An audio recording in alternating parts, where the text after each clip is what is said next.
The Ottoman Empire once spanned 3 continents, stretching from Budapest to Basra to Algiers. Founded around 1300, it created a rich, multi-ethnic world that was Islamic in faith and tolerant in practice. But by the early 20th century, the empire was under attack from without and challenged from within. When World War broke out in 1914, the Ottomans had to choose sides. They cast their lot with Germany and Austria and against Britain, France, and Russia. That decision would lead to the empire's final destruction and the creation of the modern Middle East. World War I was the most important political event in the history of the Middle East. And if we look at the Middle East today, we can see the after effects of the First World War up to the present time. World War I was a catastrophe for the Middle East in the sense of famine, in the sense of redrawing boundaries, in the sense of ethnic cleansings that took place during the war and after the war. So in all, it was the major defining experience of the Arab world and the Middle East of the 20th century.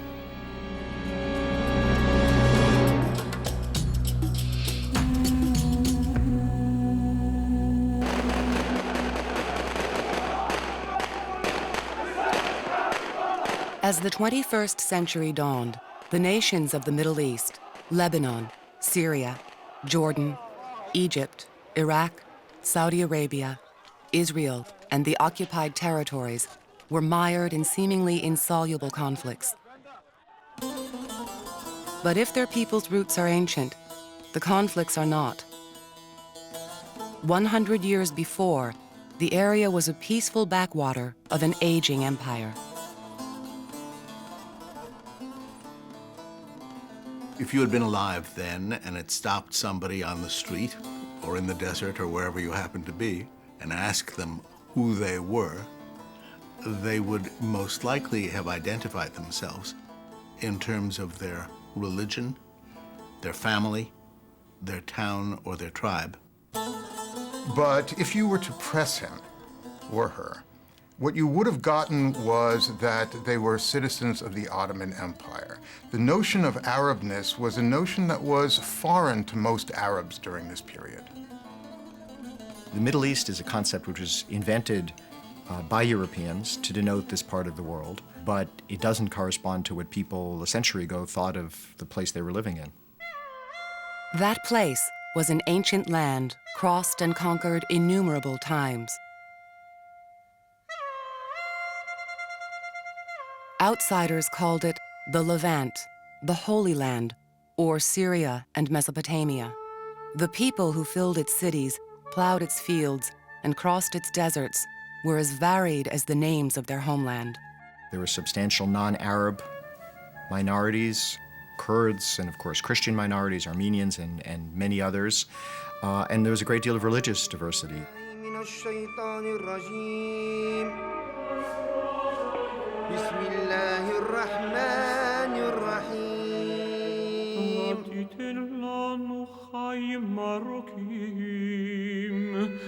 In 1492, when Spain expelled its entire Jewish population, the Ottoman Sultan offered them refuge.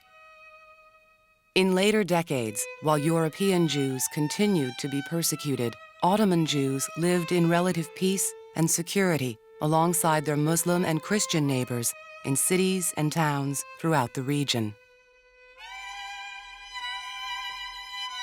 Each city, Damascus had its own identity, Cairo had its own identity, Aleppo had its own identity, Beirut had its own identity, and I think each center was in many ways a world unto itself.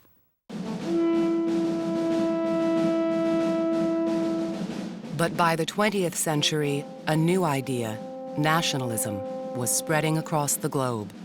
It challenged the already weakened Ottoman Empire's basis for existence. The Ottomans tried to adapt, but World War I stopped them cold. In the clash of empires that followed, the world of the Ottomans would be annihilated. As soon as the British and the French entered the war against the Ottomans, they had a sense that they were going to win this war. They had a sense that the booty of this war would be the provinces of the empire, and they were determined to partition it amongst themselves. That's what empires do. So why they wanted to take the Middle East is basically a no-brainer. I mean, basically, why not? And especially considering its strategic importance and, of course, the growing realization of oil as well. It was already understood at that point that parts of the Middle East had very significant oil reserves.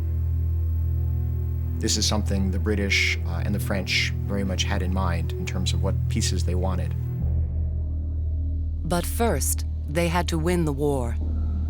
By 1915, vast European armies were going nowhere fast in the muddy, corpse-lined trenches of the Western Front. The British decided to knock the Ottomans out of the war, bolster their own ally Russia, and win strategic territory while they were at it. But the Ottoman army proved tougher than expected. It handed Britain two humiliating defeats, at Gallipoli on the Mediterranean and Kut on the plains south of Baghdad. There were hundreds of thousands of casualties. The war in the Middle East, which Britain thought would be an easy victory, would not. The British entered the war without knowing very much about the Ottoman Empire or the Middle East. They misunderstood how the Muslim religion functions. They thought, and wrongly thought, that it was governed by one person at the top.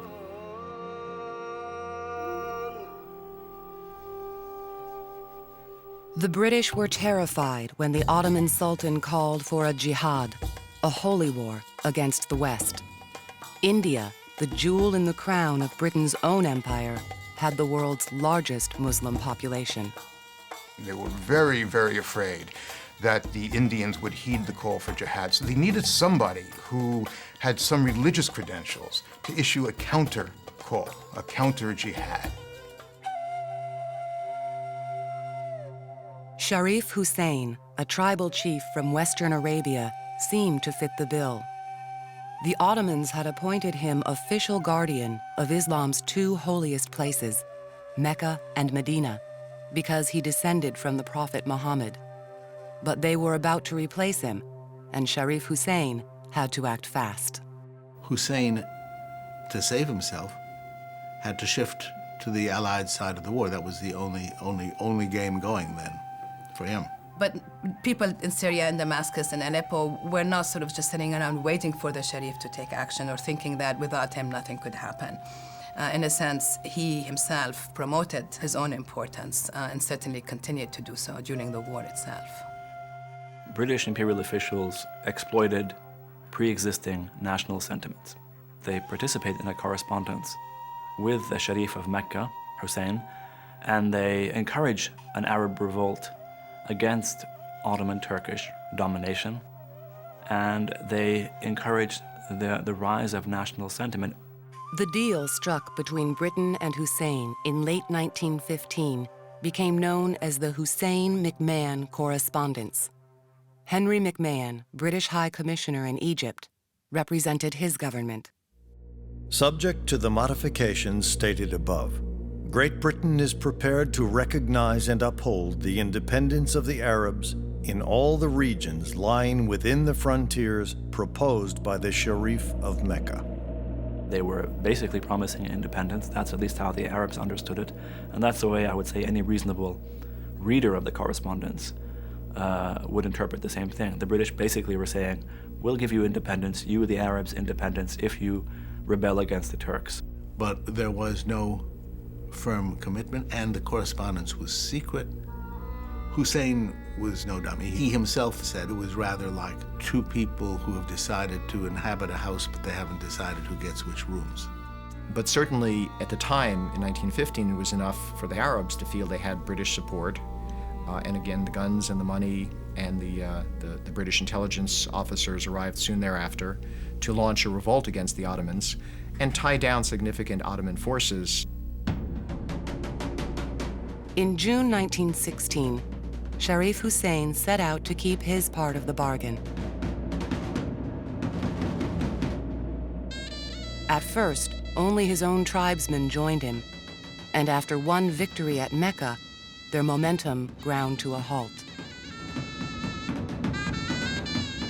Sharif Hussein was neither the nationalist nor the military leader Britain thought he was.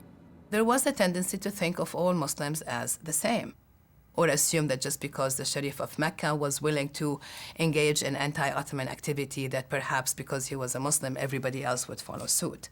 That was a big mistake, as it turned out, because certainly the Arab revolt did not generate widespread, revolution all over the empire against the Ottomans. It didn't.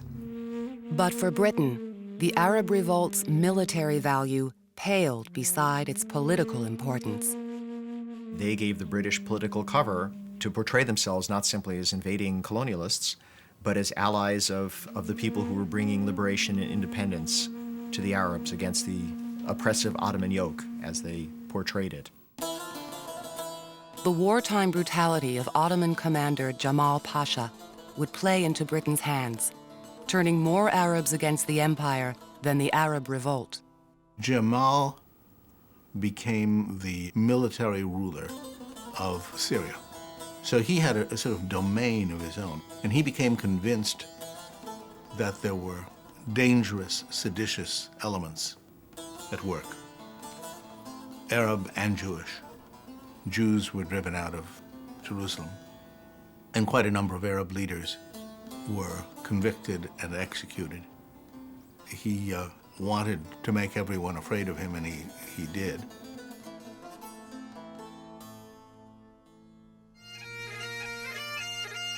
At the same time, Britain took every opportunity to publicly promote the idea of Arab independence. When it captured Baghdad in early 1917, the local commander announced, "Our armies do not come into your cities and lands as conquerors or enemies, but as liberators." Unlike the murderous stalemate in Europe, the war in the Middle East was all about movement, especially after General Edmund Allenby, a cavalry officer, arrived to take charge of British forces in April 1917. Allenby approved one daring plan after another. The Australian Light Horse Brigades and other cavalry troops crossed a waterless desert to launch a surprise attack against an Ottoman stronghold in Beersheba. A British officer, T.E. Lawrence, gave Hussein's Arab revolt a jump start and earned the nickname Lawrence of Arabia. With Allenby's blessings, he and the Arabs began blowing up Ottoman trains. Allenby's authority came directly from British Prime Minister David Lloyd George. For years, Great Britain had been engaged in trench warfare on the Western Front, which was terribly destructive of morale. In the Middle East, Lloyd George wanted a Christmas gift for the British people, a victory that would be a Christmas gift, and Jerusalem for Christmas. If Jerusalem was supposed to be a gift for the British, there were lumps of coal in store for the Arabs. Britain had promised them independence, but that was only one of 3 promises London made about the Middle East. In November, 2 government documents had hit the world's newspapers. The first was the Sykes-Picot Accord, a secret deal Britain and France had made to divide up the Middle East between them after the war. France would take the northwest, and Britain the rest. No land was set aside for the Arabs. The British were duplicitous. The British basically were triple dealing. They were promising the Arabs independence. In 1916, they signed a secret agreement with the French, the Sykes-Picot Agreement, where they partitioned the same region they've promised to the Arabs as an independent state. Even with all the loose language, it's still a promise. Britain was horrified when Sykes-Picot was leaked, but it published the third agreement deliberately. The Balfour Declaration supported the goals of yet another nationalist group, Zionists, European Jews who wanted to settle in the Middle East. The Balfour Declaration was a 2-sentence declaration saying that the British government supported the establishment in Palestine of a national home for Jews. Those 2 sentences, as ambiguous as the British tried to make them, have caused a great deal of problems ever since, and interpretation problems in terms of people feeling their promises had been betrayed. David Lloyd George, the prime minister, he wanted there to be a Jewish state because the Bible told him so, and because he could see that strategically, if a Jewish state were established with British support, that state could be counted on to be an ally of Britain. At that time, key advisors to American President Woodrow Wilson were Jewish, as were members of Russia's new revolutionary communist government. The British felt that Jews in Russia and Jews in America had a great deal of power, that they were the power behind the throne, and if they could somehow do something that was good for the Jews, they could keep America in the war, and they could keep Russia in the war as well. For Britain, support of Zionism, like Arab nationalism, seemed to be the smart thing and the right thing to do. Anti-Semitic massacres, called pogroms, had been a regular occurrence in Eastern Europe. Most European Jews, given the choice, emigrated to the United States. But the Balfour Declaration gave Zionists a place on the world stage, and the place they wanted was Palestine. The Zionist motto was, "A land without a people, for a people without a land." The Zionists had generally thought of Palestine as empty, as an empty land. In the very first years of the 20th century, more than 90% of the population were Arabs, largely Muslims, some Christians among them, and Jews were 5–10% of the population at most. Because their goal was to create in Palestine, in what they saw as the ancestral land of Israel, a Jewish homeland, Zionists tended not to pay attention to the fact that this land was already densely populated by another people, which was at that very same moment awakening to its own national identity, was developing its own nationalist movement. One of the great mysteries is why the Arabs, why Sharif Hussein in particular, continued with the revolt, given the fact that the Sykes-Picot Agreement was published, given the fact that he knew about the Balfour Declaration. T.E. Lawrence, Britain's liaison to Hussein's son Faisal, would play a crucial role. Using half-truths and lies, he argued that it would somehow work out. Faisal basically felt that these agreements notwithstanding, if he could have a political and a military fait accompli on the ground, then these agreements could be renegotiated. And he really believed in that, I think. It was well understood that these promises were contradictory and would be very difficult to reconcile. But it was wartime, and I think the British government thought that their country was fighting for its life in the trenches of France and was engaged in bitter struggles in the Middle East, and they would do whatever they needed to do to win the war, and then they would sort things out.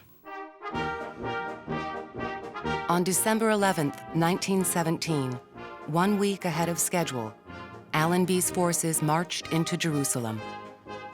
It was the beginning of the end of Ottoman control in the Middle East.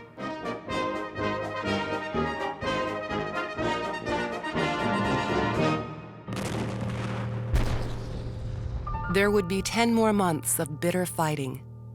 In October 1918, British, Australian, and Arab troops descended on Damascus. Faisal arrived at the head of the Arab forces. Once in Damascus, he began organizing an independent Arab state, but General Allenby told him to be patient and trust that Britain and France would treat him fairly.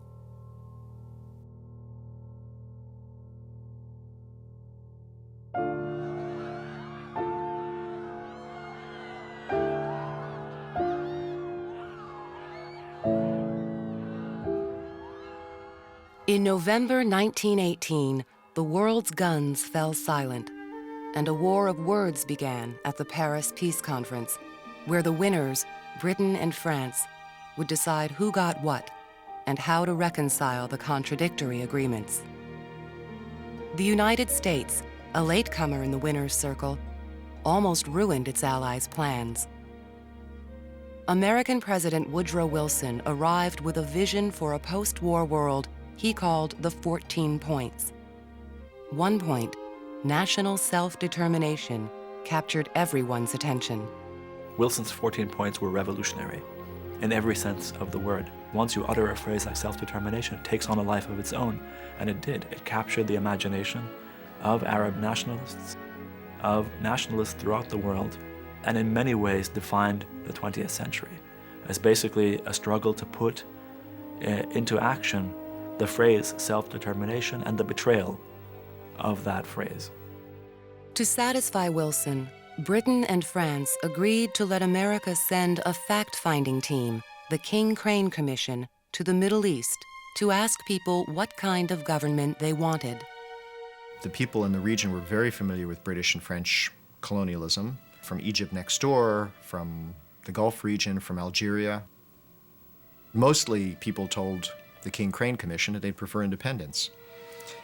In the long run, it didn't have any great effect because the British and French wanted control of this region. They wanted to divide it up the way they did, and the United States acquiesced. The United States basically said, yes, we had these high principles that President Wilson announced in the course of the war, but when it came to the Middle East, when it came to the Arabs, those principles were not considered something that had to be honored. Wilson had a very clear sense that there were, in the end, superior civilizations. There was no equality in the end between the British, for example, and the Arabs. Wilson never for once entertained the idea that these were equal peoples.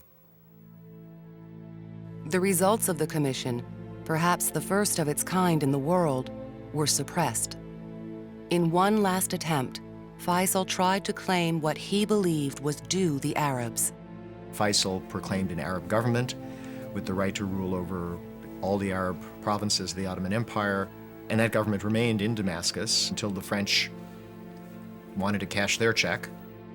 When French colonial troops marched in and deposed Faisal, British Prime Minister Lloyd George flatly said, "The friendship of France is worth 10 Syrias." But with the self-determination genie out of the bottle, Britain and France had to look less imperialistic. Instead of colonies, the Middle East would be divided into mandates, a term invented at the Paris Peace Conference. Mandate territories were to be governed temporarily to help them prepare for independence. The idea of mandates is that the Western powers, the civilized nations, mainly white nations, were going to take it upon themselves to civilize their darker-skinned brothers around the world and to make it so that these new nations could bear the stress of the modern world. The fiction was that this was in some way a relationship that's not coercive, that's in some way taking into account the aspirations of local peoples. But the reality was it was just simply old-fashioned colonialism. Behind closed doors, the two allies agreed to follow the general outline of the Sykes-Picot Accord and ignore Arab demands. They divided up the territory and arranged to share oil revenues. But where exactly would France's mandate end and Britain's begin? Many of the lines, many of the boundaries were drawn clearly with a ruler on somebody's map in London or in Paris. They were off in the desert, it didn't matter too much exactly from their point of view. From the point of view of local people, of course, these new boundaries came to mean something. You couldn't go from point A to point B as you might have in the old days under the Ottomans. You could saunter over. Now there was a national frontier and you needed papers and documentation, or you had to sneak across the border and risk being apprehended and imprisoned. Sykes-Picot was just the beginning of playing with boundaries. France created a new nation, Lebanon, with a Christian majority, splitting it off from a Muslim, Syria. Britain clumped together 3 former Ottoman provinces along the Tigris and Euphrates rivers and called them Iraq. What the British had done is they had patched together 3 groups of people. In the north was predominantly Kurdish, in the center was predominantly Sunni Arab, in the south was predominantly Shi'i Arab. Kurds, for example, had gone to Paris demanding their own right to self-determination, and yet now they were included in this Iraqi state. In Palestine, British control meant increased Jewish immigration. France and Britain were quite satisfied with their handiwork. The people on the ground were not. Certainly by the end of the First World War, and definitely after the declaration of the Balfour Declaration, there was an awareness that things were changing. And perhaps even more important to stress is that the change involved certainly Jews, but Jews who were also primarily Europeans. And in that sense, they probably elicited more hostility than their neighbors next door who had lived there forever. Throughout the region, there were rebellions against foreign rule. There were nationalist revolts in Iraq, in Syria, in Palestine. The British, I think, were surprised by this, and the French in Syria as well when they faced rebellions. Colonial powers, I think, generally like to think that they're there for the benefit of the native population and leading them towards a better life and greater civilization. The natives tend not to see things that way and feel that they're capable of ruling themselves and that foreign rule is not in their country's interests and that they should go home.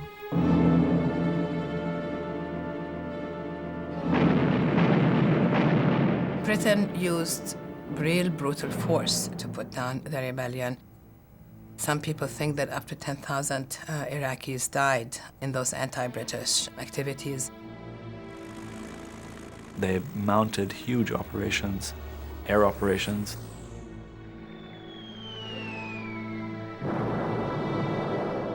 It was a policy of pacification that the British and the French pursued in the name of taming rebellions and in the name of civilization and modernization and the rule of law. But Britain could not afford to keep up direct military control. In a hastily called conference in Cairo, Winston Churchill, the new head of the Colonial Office, took out the map and subdivided Britain's mandates again. He created in 1921 Transjordan, which had never existed. There had never been a people called the Transjordanians. Churchill's thinking was this way: if we create Transjordan, therefore we satisfy Arab demands for an independent state, and we satisfy Zionist demands for immigration into Palestine. And so the British thought that they were this way sort of resolving contradictory promises. To further look like they were keeping their promise to the Arabs, the British invited Sharif Hussein's family, who'd led the Arab revolt, to manage the rest of their Middle East real estate as figureheads. Hussein's son Faisal was made king of Iraq, a place he'd never been to before. Another son, Abdullah, became king of Transjordan. Transjordan was not economically viable. It had few towns. It had a very small population altogether, much of which was nomadic or semi-nomadic. Abdullah and Transjordan survived on British subsidies for decades. But Britain could not pull all the strings it wanted. It tried and failed to make Sharif Hussein king of Western Arabia. Instead, Hussein's forces fell to those of another tribal chieftain, Ibn Saud, who then established the new state of Saudi Arabia, named after his own family. And when the wartime allies tried to break up the Ottoman heartland, a former Ottoman officer, Mustafa Kemal, fought and won a war of independence and created the nation of Turkey. Britain and France had to satisfy themselves with Lebanon, Syria, Palestine, Transjordan, and Iraq. In all these places, the British implemented some of the kinds of policies they had ruled by elsewhere. In large measure, divide and rule. They tended to favor some segments of the local population over others. And this, of course, in the long run had unpleasant consequences because it undermined various relations among ethnic and religious communities which had been in place for decades or centuries in some cases. So by definition, the partition has created smaller, weaker, more dependent states. The Middle East mandates finally proved too expensive and unruly to maintain, and by the 1940s, all of them were independent states. But with the discovery in the region of the world's largest oil deposits, unrest and great power meddling continued. Abdullah was eventually assassinated, though his family continues to rule Jordan. In Iraq, Faisal's descendants were murdered and replaced by military strongmen. Lebanon was torn apart by a bitter civil war, and Syria fell into the hands of an authoritarian dynasty. For a long time, many Arabs saw the governments of the separate Arab states as rather illegitimate, and saw the existence of those states themselves as illegitimate because there was a sense that all the Arabs were one nation with one history and one common destiny and should be united politically.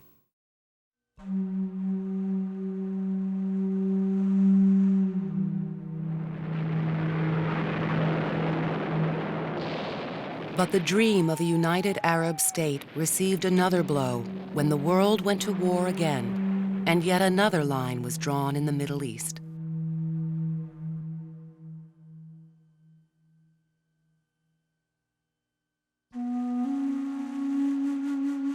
In the wake of the immense human tragedy of the Holocaust, Palestine was partitioned to create the new state of Israel. That line simultaneously created a new category of refugees, Palestinians, whose lives have remained intertwined with those of their fellow Arabs. In a complicated relationship, you have a pan-Arab identity, and people in Egypt feel strongly about the issue of Palestine. It's a hot issue across the Arab world. People feel that what happens to the Palestinians has some bearing on their lives, on the one hand. On the other hand, there is also a very strongly rooted sense of Egyptian identity, which is different from Libyan identity or Algerian identity or Syrian identity. When Arab activists and reformers began working for more representative government in the early 1900s, no one could have predicted the tinderbox of volatile states their descendants would inherit. The thwarted nationalist sentiments, the demise of secular Arab nationalism, paved the way, inevitably, I think, to the rise of Islamic fundamentalism. The way that you draw borders is obviously of tremendous long-term consequence. And so in a sense, we absolutely can say that the sort of like imperial messing around with borders is, of course, a messing around with people's identities. That obviously is a very, very dangerous thing to do. No line is ever so straight as to suggest that there are no other influences. I mean, it's a very complex history. But the Western powers ended up sowing the seeds of hatred, which would come back to haunt them.